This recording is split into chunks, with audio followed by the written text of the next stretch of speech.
Hey guys, Mudslinger 2 back at you with more upgrades to our 2018 Honda Rebel. I'm looking in a future video to run a set of speakers and a USB port for a phone or whatever accessories you want to plug in that you need on your bike. And I was poking around online trying to find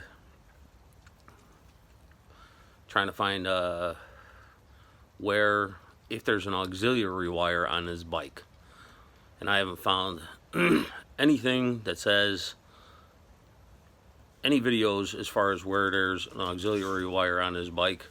I did find a forum that let me know that there was one. Before that, I was thinking that I needed to fish wires underneath the gas tank all the way back to the battery. However, if you're running speakers or something like that, they're going to constantly draw power off your battery. So I did find a forum that mentioned that there was an auxiliary wire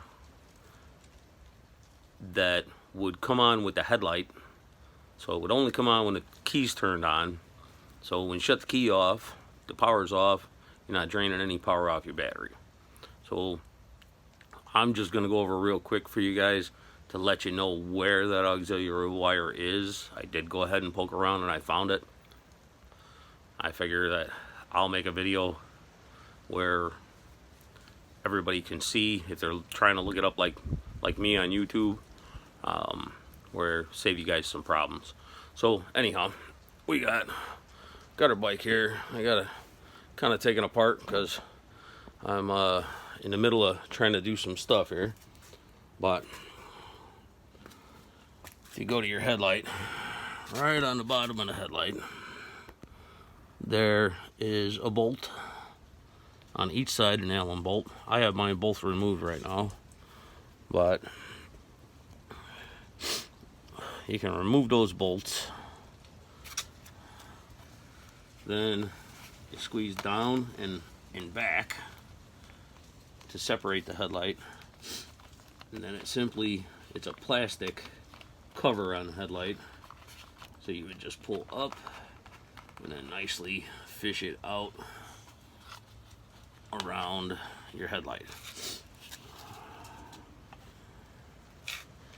Once you do that, right here you have this. I'm not sure if I got you in the right spot there. We'll have to deal with this angle. Right, once you do that, you have this clear plastic housing that houses all your plugs, keep them waterproof. If you pull this housing up, or this plastic up, whatever you want to call it, inside of here, I have to give you guys a different angle here, so bear with me for a second. I think you need to be a little taller.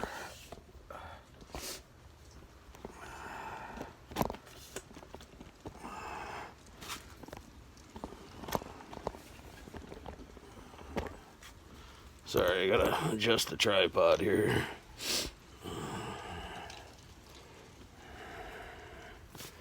Once you do that, you can come in here, pull this plastic up, and you see right here on the back, there's this plug. It's just taped together. So you would take this plug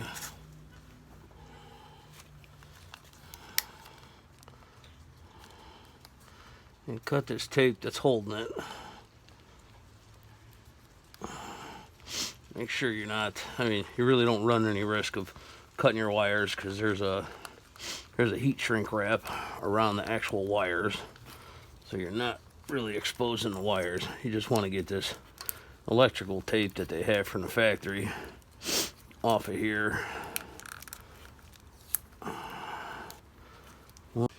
Alright, so after we get the electrical tape off of here and this plugs out in the open, hopefully you guys can ignore my sniffling. Got a cold or a sinus infection or something going on. Sound like a cokehead, but don't don't know what else to do. Still gotta make videos, right? So we grab this plug. Make sure you push it all the way in, and then just on top there's a little flap, and if you get a knife or a blade, something thin, up under that and push it up, as you pull, the plug won't come out, but it really will. Just matters if you do it right, and apparently I am not. But there we go. Alright, so got this plug out. It is, I ran a test on this, see if it had conductivity inside, and found out that these are just rubber plugs here, and that this is an actual plug that you can use. Now, on the forum, it was saying that you needed to order plugs to run this aux. That it came with a female plug and a male plug that coupled together. This being the male plug, the part that we took it out of being the female plug, but that this was just a deadener plug. And I did check the plug that's coming out of there. It does have power when the key's on. It does not have power when the key's off, meaning that anything you hook up to it, the minute you turn your key off, just like your headlight or anything else, it'll it stops all power to it, so it's not draining on your battery. So this actually is a true aux plug for your bike, and you don't have to worry about anything you hook up to that someone could hook up to it, drain your battery.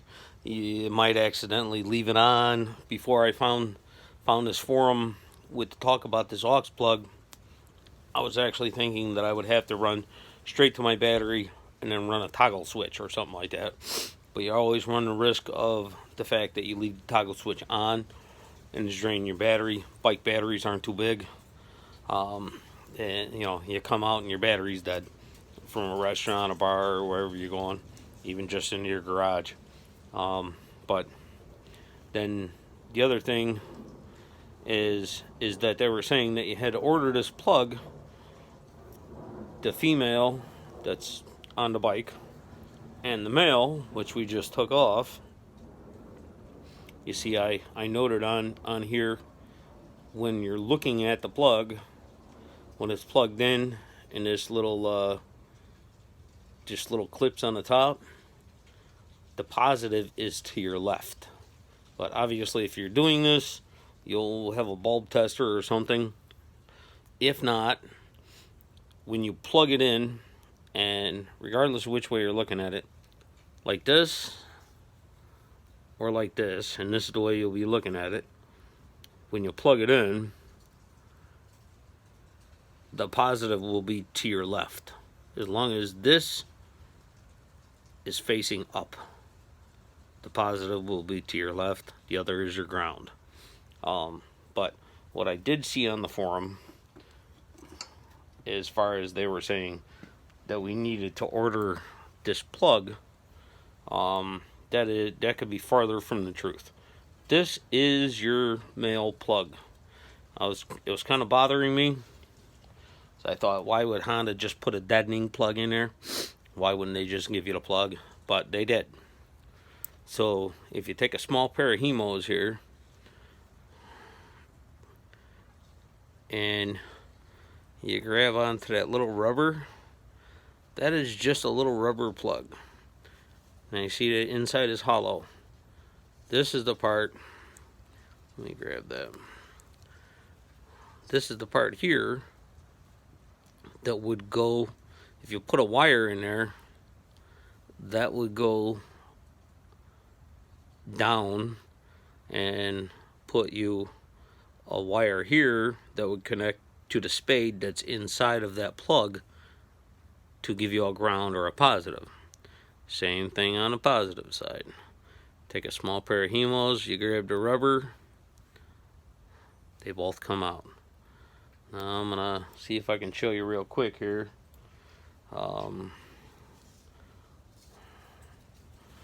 What you would do, I'm gonna hook up the speakers that will be later on in my video. I'll do a separate set of separate video for the speakers. And normally what you would do with this wire is you would cut it down to about 1 inch, double it over, twist it before you put it in here.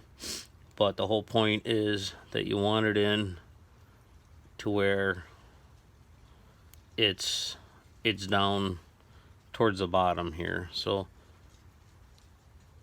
then you would put this plug in next to it, next to the wire, and push the plug in. That holds your wire in.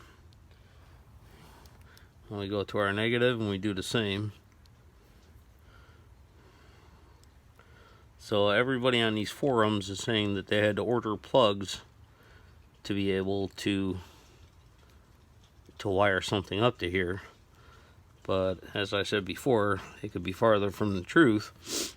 They actually gave you the plug to use. You just have to take those rubber grommets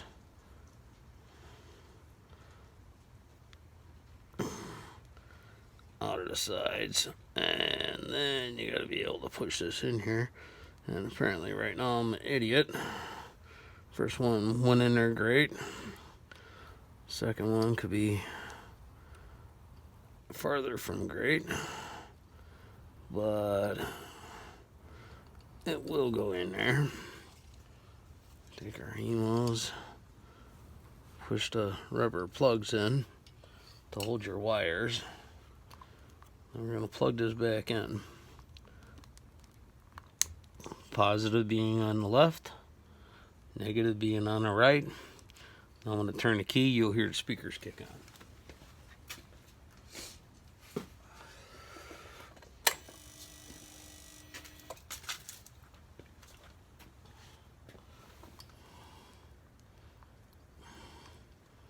Well, we should have heard the speakers kick on. There we go. You do have to make sure that the wires, when you do this, I just did it kind of quickly, but you do have to make sure that that when you're doing it, that you take a measurement so that so when the female plug goes on, the spades on the inside are connecting with your wires. So what you want to do is take a measurement on the plug depth itself. Like I said before, trim the wires off at about 1 inch, and turn them over and twist them so you have kind of a loop at the end, and then a twist. And that loop will make sure that inside of that receptacle that the spade is coming in contact with your wire. That's pretty much all that you need. The other thing that you could do is on the ends of the wire, you could crimp on a spade, or, well, probably not a spade, but like a barrel connector or a flat connector that goes in there to make contact with that terminal. But with them rubber connectors, you'd pretty much be okay just with doubling that wire over, spinning it, and pushing them rubber connectors in there. But you want to make sure that you get them in there tight. But I figured that I would solve all the BS, trying to make it easier for you guys. I have to seemingly go through a whole bunch of crap to find anything that's true about this bike, and things to be able to add on. So I'm just trying to make it easier for you guys as I find it out.